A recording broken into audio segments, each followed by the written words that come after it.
जी बिल्कुल। आज सुबह शहबाज शरीफ साहब ने साथियों से गैर रस्मी गुफ्तगू में ये बताया था कि आज शाम तक ये नाम फाइनलाइज हो जाएगा। और जो एक आज सुबह नाश्ते में मुलाकात थी साथियों के साथ शहबाज शरीफ साहब की, उसके फौरन बाद उनकी राजा रियाज साहब के साथ मुलाकात थी जिसमें यह नाम फाइनलाइज किया गया।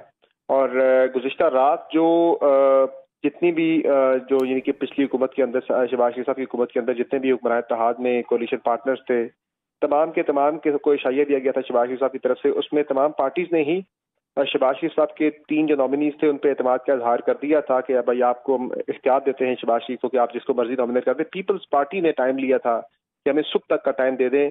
बिलावल भुट्टो जरदारी ने यह टाइम लिया था कि मैं आसिफ अली जरदारी साहब चूंकि वो नहीं थे मौजूद, तो उनसे मुशावरत करने के बाद जो भी नाम आपने प्रपोज किए उनके ऊपर हम आपको अपनी फाइनल अपना आपको देंगे मौक़िफ़। तो उनका मौक़िफ़ भी आ गया। तो उसके बाद फिर राजा रियाज के साथ होने वाली मुलाकात में ये नाम फाइनलाइज हो गया। लेकिन असल चीज़ जो है अनवारुल हक काकड़ जो है वो ना तो राजा रियाज के नॉमिनी थे, यानी ना अपोजिशन के नॉमिनी थे, ना वो हुकूमत के यानी शहबाज शरीफ के नॉमिनी थे। वो तो रियासत के कैंडिडेट हैं निगरान वज़ीर आज़म के लिए। और अब देखते हैं कि वो किस तरह से डिलीवर करते हैं। चूँकि ज़ाहिर है एक्सपेक्टेशंस तो बहुत ज़्यादा उनसे होंगी उनको लगाने के हवाले से। चूँकि 2-3 बड़ी इंपॉर्टेंट चीज़ें हैं। एक तो इस वक्त इंतखाबात के इनकाद के हवाले से तो बहुत बड़ा सवाल है कि इंतखाबात होते हैं या नहीं होते, लेकिन पीटीआई का जो प्रोजेक्ट है वो बड़ा इंपॉर्टेंट प्रोजेक्ट है। उसको किसी इंजाम तक पहुंचाना है, किसी कंक्लूजन तक लेके जाना है।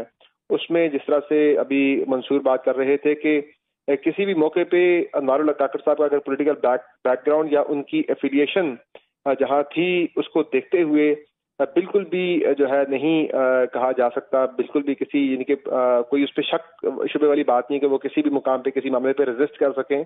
तो अब जिस तरह से रियासत चाहेगी उस तरह से चीज़ें होंगी। और अनवारुल हक साहब जो हैं अनवारुल हक काकड़ साहब जो हैं वो तमाम जो हैं वो हिदायत को फॉलो करेंगे और किसी मामले पे वो रेजिस्ट नहीं कर पाएंगे।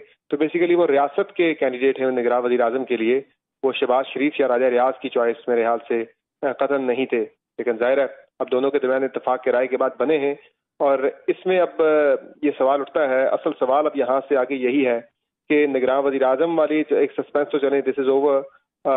अब ये इलेक्शन कब होंगे, टाइम पे इंतखाबात हो पाते हैं या नहीं, अब यहाँ से आगे असल बहस जो है इस तरफ चली जाएगी कि इंतखाबात होते हैं या नहीं। लेकिन जो जिस तरह के जो ज़मीनी हकायक हैं वो तो यही बता रहे हैं कि सामान सारा जो है वो मौजूद है, यानी कि पूरा उन्होंने एहतमाल